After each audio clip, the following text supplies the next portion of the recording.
안녕하세요. 오늘도 사연살롱을 찾아주셔서 감사합니다. 얼마 전 둘째를 출산한 30대 주부예요. 여자는 출산을 앞두면 친정엄마 생각이 난다고 하잖아요. 하지만 전 조금 달랐어요. 둘째 출산을 앞두고 시어머니 생각이 그렇게 나더라고요. 시어머니하고 사이가 좋았냐고요? 아니요. 오히려 그 반대였어요.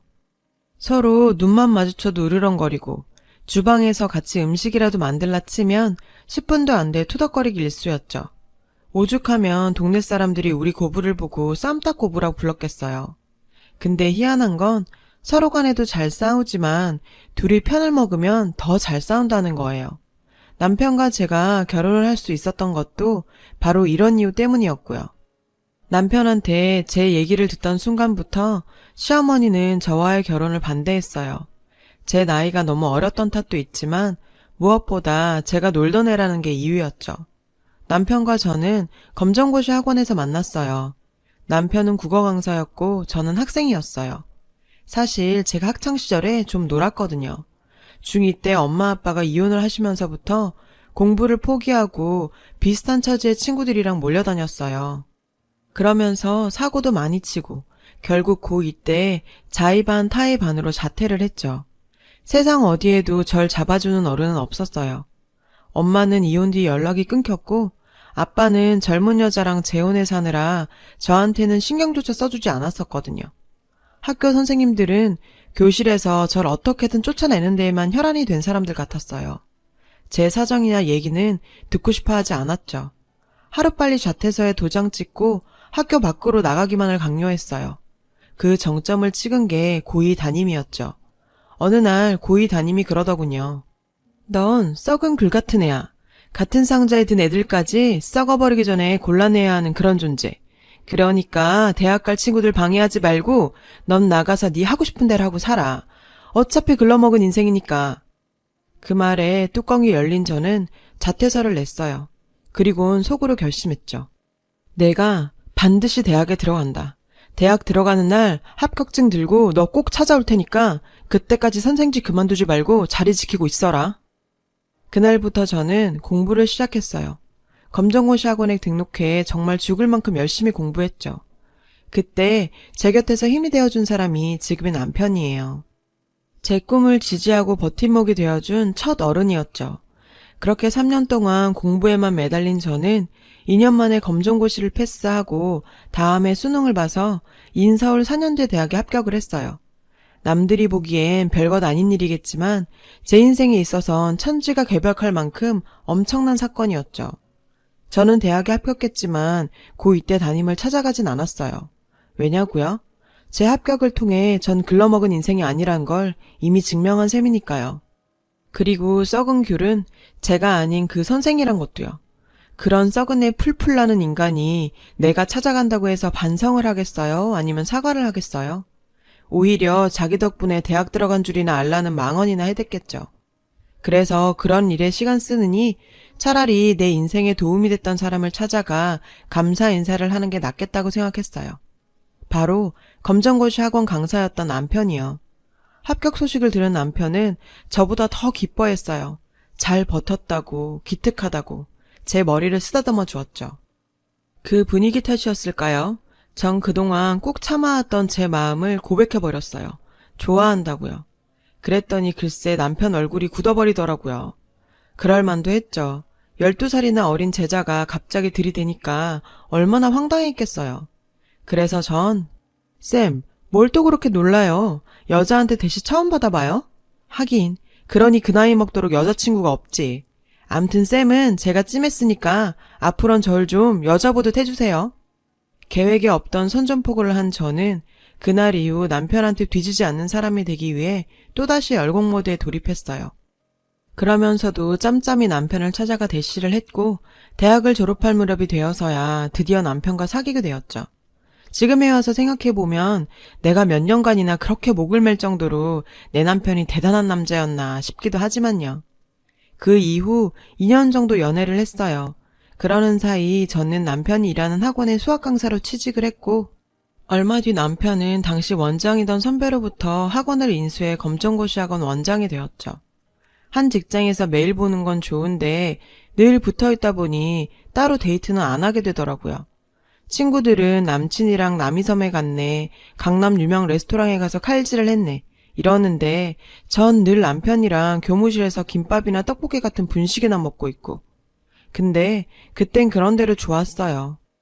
내 인생에서 처음 내 편을 갖게 된 기분에 취해 살았으니까요. 하지만 결혼 얘기가 오가면서부터 또 다시 전 상처를 받게 됐어요. 시어머니께서 결혼을 반대하셨거든요. 남편도 난감해 하더라고요. 그래서 제가 어머님을 직접 찾아뵙고 설득해 보겠다고 했죠. 사실 제 남편이 사람도 좋고 다 좋은데 좀 흐릿해요. 무대뽀 정신이 부족하다고 할까? 암튼 그래서 제가 직접 시어머니를 찾아갔죠. 당시 시어머니는 시장통에서 생선가게를 하고 계셔서 그리로 찾아갔어요. 어머님은 제 인사를 받자마자 손사래를 치며 시간 낭비 말고 돌아가라고 하시더군요. 그때였어요. 젊은 부부가 생선을 손으로 만지작거리자 어머님이 불같이 화를 내시는 거예요. 그랬더니 덩치 큰 남편이 칠 듯이 달려들며 사면 될 거 아니냐고 오히려 화를 내더군요. 그랬더니 어머님도 지지 않고 그럼 네가 만진 생선 다 사가라고 하셨죠. 그러자 부인이 나서서 생선이 부서진 것도 아닌데 왜 다 사라느냐며 난리를 쳤고 순식간에 시장통은 시끌벅적하게 됐어요. 사람들이 하나둘 모여들고 싸움은 점점 커졌죠. 급기야 남자는 자판을 발로 차며 무력을 행사하기 시작했어요. 상대적으로 연세가 많으신 어머님은 힘에서 밀리기 시작했고요. 그때였어요. 남자가 밀치는 바람에 어머님이 바닥에 나동그라지셨죠. 야, 이 새끼야, 우리 엄마 건들지 마! 그 광경에 헷가닥한 저는 그대로 소리 지르며 달려들어 남자를 발로 차버렸어요. 그리고 그 순간부터 개판이 됐죠. 어머님과 저 그리고 상대 부부가 뒤엉켜서 아우 어마어마했죠. 덕분에 저는 고등학생 때 이후 발길을 끊었던 파출소에 시어머님과 함께 나란히 가게 되었어요. 알고 보니 어머님은 그 동네 쌈딱으로 유명하시더라고요. 어머님을 보자 경찰이 대뜸 아이고 아주머니 또 오셨어요. 이러더라고요. 암튼 그날 싸움은 남자가 먼저 저희 어머님을 밀쳤기 때문에 그쪽이 80%, 저희가 20% 책임을 지기로 하면서 끝이 났어요. 파출소를 나오면서 전 어찌나 창피하던지 아, 이 결혼은 이렇게 물 건너갔구나 했죠. 그런데 그래도 네가 놀던 애라 그런가 의리는 있구나. 조만간 상원이 통해 연락할 테니 그땐 멀쩡한 얼굴로 보자. 전 그렇게 몸빵으로 결혼 승낙을 받았어요. 제 얘기를 들은 남편은 배꼽을 잡고 웃더군요. 그리곤 마치 예언처럼 자기랑 우리 엄마 은근히 케미가 잘 맞겠는걸? 이러는 거 있죠. 그리고 그 말은 정말 실현이 됐어요. 어머님과 전 그 시장통에서 알아주는 우주 최강 명콤비 쌈딱이 됐거든요. 남편이 그러더라고요. 저랑 시어머니는 전생에 부부였을 거라고. 그렇게 싸우면서도 합이 잘 맞으니 말이에요. 그런데 2년 전 어머님이 미국 사는 아주버님네를 따라 미국으로 가시면서 쌈딱 콤비의 신화는 깨져버렸어요. 사실 이 과정에서 저와 어머님 사이는 완전히 벌어졌고요. 시집와서 5년간을 저는 시어머니를 모시고 살았어요. 저라고 남편이랑 단 둘이서 꿀 떨어지는 신혼을 보내고 싶지 않았겠어요. 그래도 어머님 생각해서 같이 살기로 했던 건데 그간의 정은 어디 가고 어쩜 뒤도 안 돌아보고 가세요? 그렇게 가시고는 2년째 연락도 없으세요. 저희가 연락을 해도 그때마다 주무신다거나 아주버님이랑 마트 가셨다거나 암튼 이런저런 핑계로 저희 전화도 피하셨죠. 아무리 오매불만 기다려왔던 큰아들네랑 살게 돼서 좋으시다지만 그래도 저희한테 너무하신 거 아니에요? 그래서 저도 그땐 전화도 안 했어요. 그참에 연 끊고 살 마음으로요. 그런데 그러던 어느 날이었어요. 삼겹살을 사러 정육점에 갔는데 정육점 아주머니가 그러시는 거예요. 얼마 전 시고모님이 입원해 계신 포천 어느 요양병원에 갔었는데 거기서 저희 어머님이랑 똑 닮은 분을 봤다고요. 혹시 자기 시어머니 미국 보내드린 게 아니라 요양병원에 보낸 거 아냐? 기가 막혔죠. 저희 부부가 작당에서 시어머니를 요양병원에 강제 입원시킨 것처럼 말하더라고요. 그래서 남의 집 일이라고 함부로 짓거리지 말라고 한 소리 해주고 나왔어요. 그런데 집에 와서도 자꾸 그 말이 걸리는 거예요. 지난 2년 동안 어떻게 매번 저희가 전화를 할 때마다 주무시거나 마트를 가시죠? 그래서 그날 밤 정육점 아주머니한테 들은 얘기를 남편한테 했어요. 그리고 남편을 시켜 큰 집에 전화를 해보라고 했죠. 이번에도 형님이 전화를 받더라고요. 남편은 정중하게 어머님이랑 통화 좀 할 수 있겠냐고 물었죠. 그랬더니 이번에도 형님은 어머님이 주무신다고 말하는 거예요. 그래서 전 전화기를 빼서 들곤 어머님을 깨워서라도 바꿔달라고 소리쳤어요. 그랬더니 형님은 무식하게 굴지 말라며 안 바꿔주시더라고요.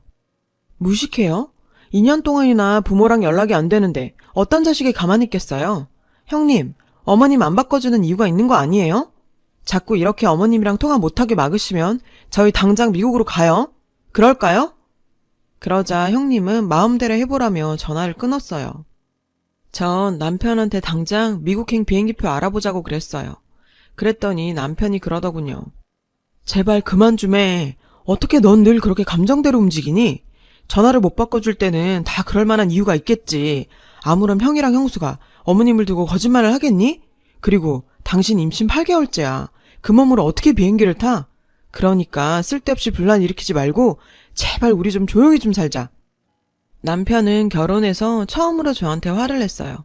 전 그날 밤새 한숨도 못 자고 뜬 눈으로 지새웠죠. 그리고 다음날 아침 일찍 정육점으로 갔어요. 아줌마, 그 요양병원 포천 어디라고 했죠? 정육점 아주머니한테 요양병원 주소를 알아냈어요. 만삭의 몸으로 차를 끌고 포천으로 내려갔습니다. 너무 외진 곳에 있어서 알고 가지 않으면 찾지도 못하겠더라고요. 병원에 들어가 어머님 성함을 대고 환자를 찾아봤지만 글쎄 없다는 거예요. 그래서 역시 정육점 아주머니가 잘못 본 모양이다 생각하고 돌아서려는데 저 멀리서 싸우는 소리가 들리지 뭐예요. 그 목소리는 분명 저희 시어머니였어요. 전 간호사에게 지금 싸우고 있는 저분 누구냐고 물었죠. 그랬더니 환자 정보는 함부로 알려줄 수 없다며 돌아가라더군요. 전 하는 수 없이 돌아서는 척 하다가 간호사들이 방심하는 틈을 타 복도를 내달렸어요. 어머님, 저예요, 승혜. 어머님, 여기 계시죠? 어머님! 목이 터져라 어머님을 불렀어요. 저는 필사적으로 달렸지만 무거운 몸 때문에 얼마 못 가 간호사들한테 붙잡혔죠. 그렇게 질질 끌려 나오는데 병실에서 한 노인이 나오는 거예요. 하얗게 샌 머리에 깡마른 몸으로 말이죠. 맙소사, 정말 우리 어머님이었어요. 승혜야. 어머님은 절 보시자 눈물이 그렁한 눈으로 간호사들한테 소리치셨어요. 이 망할 놈의 새끼들이 어디 감히 내며느리를 건드려. 당장 놔라 이 썩을 놈들아. 어머님은 녹슬지 않은 실력으로 욕설을 퍼부으시며 제게 다가오셨어요. 전 그런 어머님을 보자 눈물이 터져버렸어요. 어머님, 이게 뭐예요? 왜 이렇게 늙었어? 완전 할머니 됐잖아. 너무도 변해버린 어머님 몰골에 기가 막히고 화가 나서 한참을 엉엉 울었어요. 입술을 꽉 깨물고 눈물을 참던 어머님도 끝내 울음을 터뜨리셨죠. 우리 쌈딱 고부는 그렇게 병원 바닥에 주저앉아 꺽대며 한참을 울었어요. 저는 그 길로 남편한테 전화를 걸어서 이 사실을 알렸죠.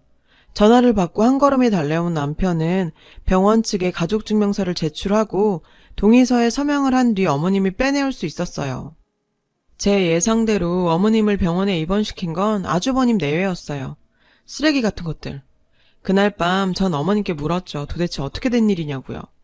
미국에 도착하고 얼마 안 되고부터 형님은 어머님께 돈 얘기를 꺼냈다고 하더군요. 경기가 안 좋아 아주버님 하는 일이 어렵다며 건물을 팔아주십사 했다고요. 건물이요? 어머님한테 무슨 건물이 있어요? 그동안 저는 몰랐던 사실인데 어머님이 예전에 돈놀이를 하셨었대요. 그때 돈을 꽤 모았고 그 돈으로 도로변에 작은 건물을 하나 사셨나 봐요. 없는 셈 치고 묵혀뒀더니 어느새 몇 배로 올라 현재 50억 가까이 됐다고요. 헐, 몰랐어요. 시장통에서 생선 팔며 100원짜리 하나에 목청 높이시는 분이 50억짜리 건물을 가지고 계시다니. 암튼 어떻게 알았는지 형님은 하루가 멀다 하고 어머님께 건물을 팔아달라 닥달을 해댔고 어머님은 안 된다고 그건 줄 사람이 따로 있다고 버티셨대요. 어르고 달래도 시어머님이 꼼짝도 안 차 형님은 본성을 드러내더래요. 언제부턴가 아주버님 몰래 어머님을 굶기고 대놓고 폭언을 일삼았나 봐요. 아주버님 오실 시간에 맞춰서 집안을 난장판을 만들어 놓곤 옷을 찢고는 그게 다 어머님이 한 짓이라고 거짓말을 했다고요. 그렇게 드세던 시어머니도 미국에서 오갈 곳도 없이 그런 상황이 왔으니 심신이 많이 쇠약해지셨던 거죠. 어머님은 아주버님한테 거짓말이라고 오히려 며느리가 자기를 굶기고 못할 말 다 했다고 했지만 아주버님은 어머니, 제발 그만 좀 하세요. 치매 걸린 어머니 모시느라 저 사람 신경안정제 먹으면서 살아요. 어머님한테 가슴욕 들으면서도 울면서 하루하루 버티는 사람이라고요. 저 사람이 불쌍하지도 않으세요? 하루가 멀다 하고 집안에 분란이 일자 아주버님은 형님 뜻에 따라 어머님을 요양병원에 보내기로 한 거죠. 그렇게 어머님은 돈에 눈이 먼 큰며느리 때문에 한순간에 치매 노인으로 낙인이 찍혔고 얼마 뒤 형님 손에 이끌려 지금의 요양병원에 입원하게 되신 거였어요. 그런 시어머니한테 형님이 마지막으로 한 말은 정말 충격적이었죠. 어머니, 살아선 여기서 못 나오실 거예요. 건물은 좀 천천히 갖는다 생각하죠 뭐. 어차피 어머님 돌아가시면 저희 손에 들어올 건물이니까. 그 말을 들은 저는 그깟 건물 줘버리지 그랬냐 했어요. 그랬으면 그런 고생은 안 해도 되지 않았겠냐고요. 그랬더니 이년아, 그게 얼마짜린데 그걸 줘. 줘도 내 빤스 한 장 안 빨아준 그딴 년한텐 절대 안 준다. 죽을 때 지고 갈 거예요. 그러다 거기서 쥐도새도 모르게 죽었으면 어떡해요. 큰아들이 같이 살자니까 뒤도 안 돌아보고 가더니 쌤통이다. 내가 그때만 생각하면 진짜 어머님이랑 말도 섞기 싫어요. 제가 지난날 서운했던 감정을 털어놓자 어머님이 그러시더라고요. 이년아, 너도 남편이랑 자식 새끼 끼고 알콩달콩 살아봐야 될 거 아니야. 언제까지 시애미 끼고 살 생각이야? 지 생각해서 미국으로 가줬더니 뭐가 어쩌고 어째? 아무렴 내가 모가지 뻣뻣한 큰며느리가 좋아서 그 집에 살겠다고 했겠냐. 으이그 맹추야. 몰랐어요. 어머님이 그런 생각으로 미국으로 가셨는지는. 이게 다 어머님이 저 위해 주시려다 당한 일이라고 생각하니 너무 미안해서 감정이 추스려지지 않더라고요. 그래서 그냥 어머님 등을 꼭 안고 울었어요. 어깨가 들썩일 정도로 꺽꺽대면서요. 다음날 저는 미국 형님한테 전화를 걸었어요. 포천에 있는 요양병원에서 어머님이 돌아가셨다는 연락이 왔다고요. 장례를 치러야 하니 당장 들어오시라고요. 소화기 너머의 형님 목소리는 슬픈 척 연기를 했지만 순간순간 들뜬 기색이 엿보였죠. 그리고 이틀 뒤 아주버님 내외는 한국으로 들어왔어요. 공항으로 마중을 나간 남편과 저는 두 분을 차에 태운 뒤 바로 경찰서로 갔죠. 동서, 장례식장으로 바로 안 가? 경찰서는 왜 온 거야? 전 사망 확인서에 자식들 사인이 들어가야 한다고 거짓말을 하곤 그 내외를 경찰서로 데리고 들어갔어요.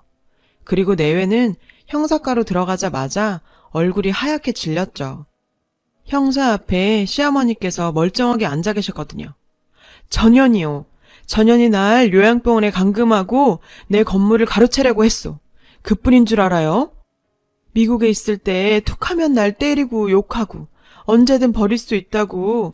전현 좀 처벌해주세요. 전현 좀. 형님은 그 와중에도 쇼를 하더군요.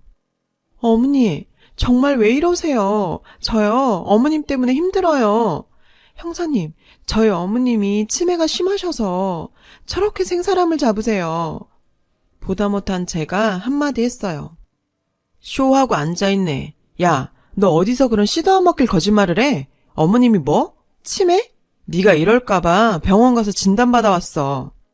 의사 선생님이 그러더라. 우리 어머님 아주 짱짱하시다고. 동계산도 빠르고 기억력이 나보다 좋더라.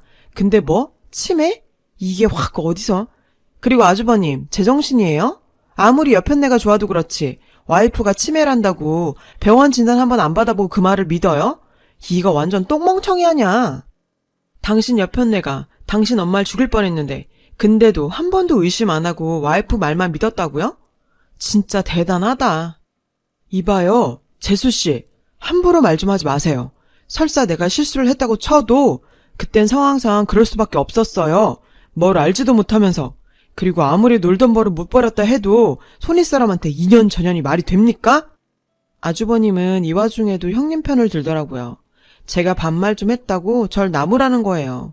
그랬더니 야, 이 미친놈아. 그래, 작은 애가 네 옆에 언니한테 욕하는 건 그렇게 가슴에 맺히고 네 옆에 언니가 네 애미 이 꼴로 만든 건 아무렇지도 않냐? 이런 썩을놈의 새끼 같으니라고. 이봐요 형사 양반, 난 저 두 연놈 절대로 용서 못하니까 당장 잡아 가둬주쇼. 에라이 썩을놈들아, 이 똥물에 튀겨 죽어도 모자랄 것들아. 이번에도 어머님과 전 쌈딱 콤비로서 최선을 다해 아주버님 내외와 싸웠어요. 그날 어머님은 형님을 납치 및 감금, 폭행 등으로 고소고발을 했어요.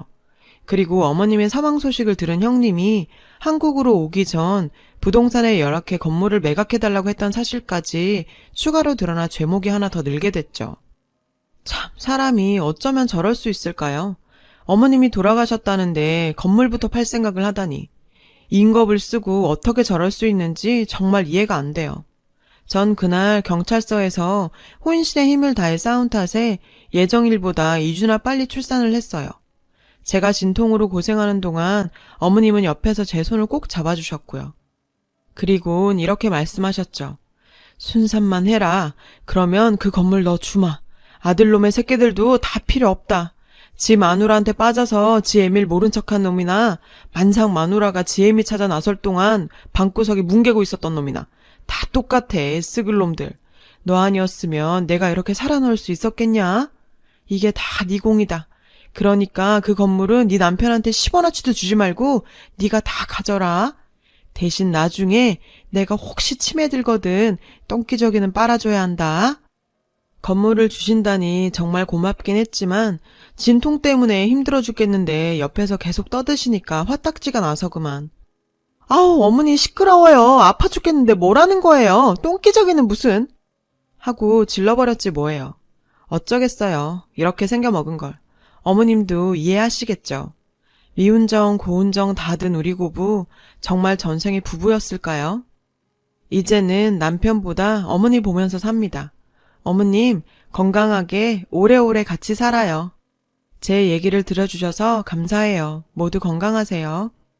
여러분 사연 댓글에 응원과 현명한 조언 부탁드려요. 좋아요와 구독은 저에게 큰 힘이 됩니다. 오늘도 좋은 일 가득하세요.